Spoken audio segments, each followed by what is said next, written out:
هذا القرآن يوحدنا لطريق الخير يوجهنا. بسم اللہ الرحمن الرحیم۔ اردو کی دوسری کتاب کا آج کا ہمارا سبق صفحہ نمبر 48 پر یہاں سے جمادات کا بیان۔ جمادات ان مادی چیزوں کہتے ہیں جو یکساں ایک حالت پر رہتے ہیں، جن کے اندر نشو و نما نہیں ہوتی ہے، جیسے پتھر ہے، مٹی ہے، کنکر ہے، لوہا ہے، تو ان کے اندر جمود ہوتا ہے، کوئی نشو و نما نہیں ہوتی، پیڑ پودے کی طرح بڑھتے نہیں ہیں۔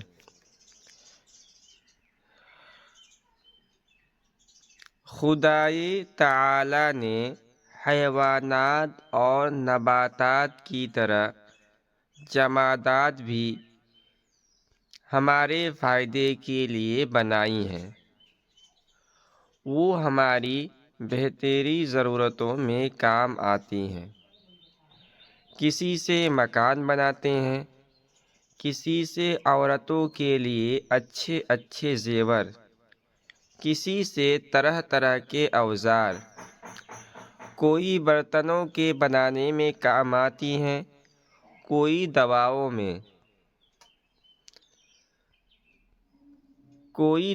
میں ڈالی جاتی ہے، کسی سے ہمارے کپڑوں، نیز اور چیزوں کی سجاوٹ ہوتی ہے، کسی سے جنگ کا سامان بناتے ہیں، کسی سے اپنے مکان سجاتے ہیں، کسی سے سکے بنتے ہیں، جن کے ذریعے سے دنیا میں خرید و فروخت کا کام بڑی آسانی سے چلتا ہے۔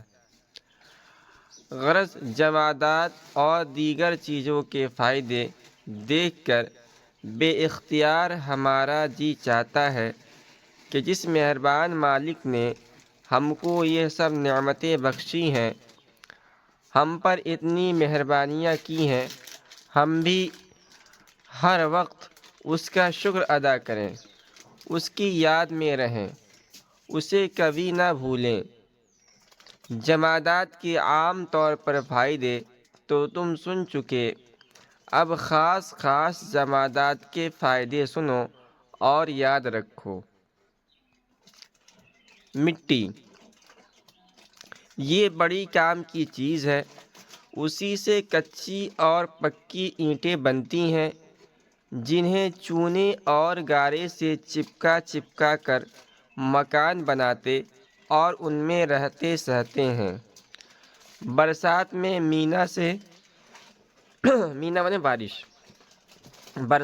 مینا سے، گرمی میں دھوپ سے، جاڑے میں سردی سے بچتے ہیں۔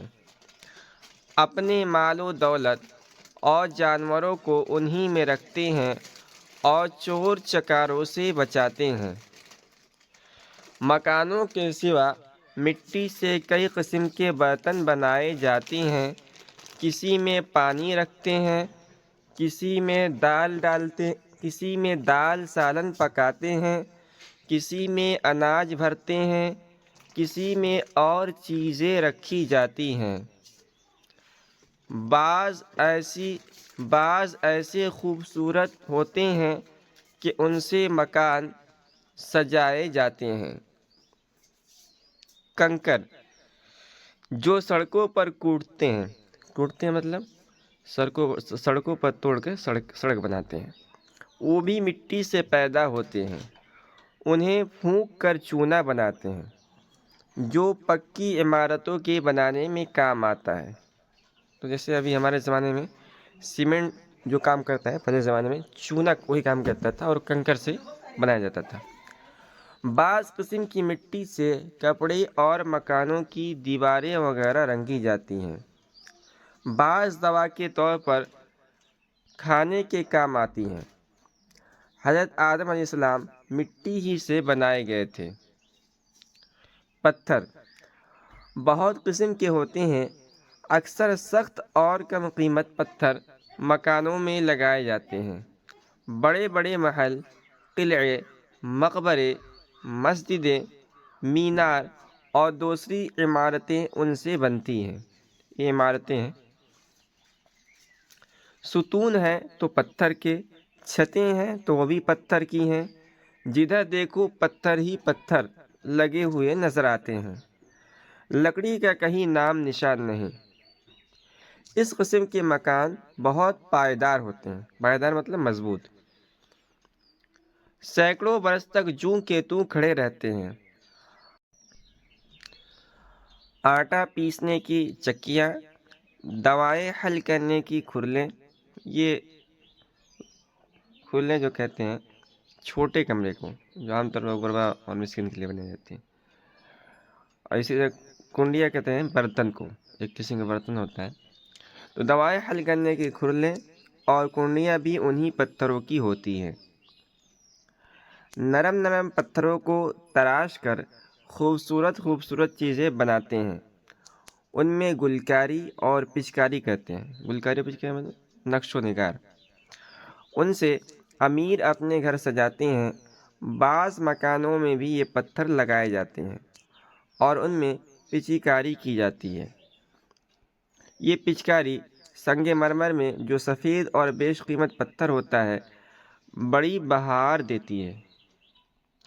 بعض پتھر دواؤں میں کام آتے ہیں، اور ایک قسم کا پتھر ہے کہ اس کے چھوٹے چھوٹے ٹکڑوں کو کوئلوں میں ملا کر پکاتے ہیں تو سفید چونا بن جاتا ہے، اس کو قلعی کا چونا یا سفیدی کہتے ہیں۔ اسے مکانوں کی دیواروں پر پھیرتے ہیں تو مکان سفید ہو جاتے ہیں اور بہت خوبصورت معلوم ہوتے ہیں۔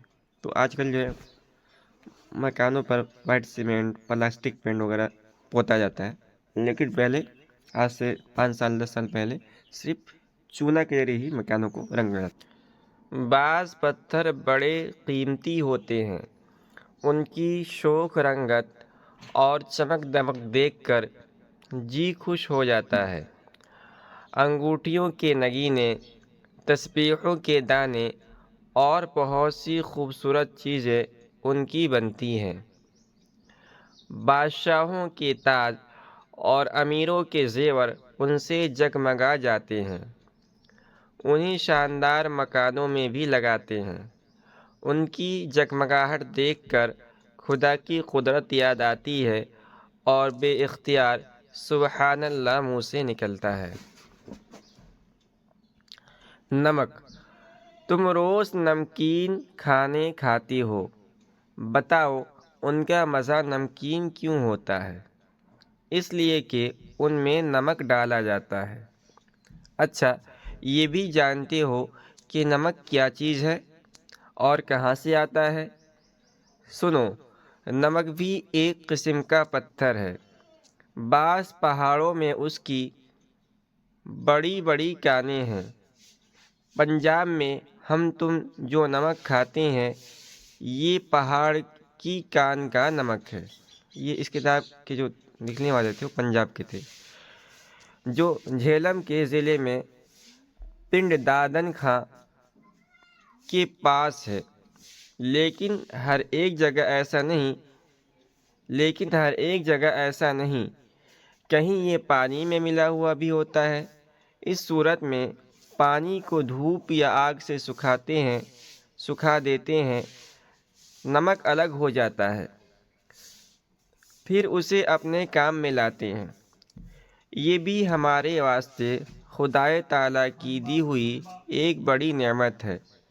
یہ نہ ہوتا تو ہمارے کھانے کیسے بے مزہ رہتے۔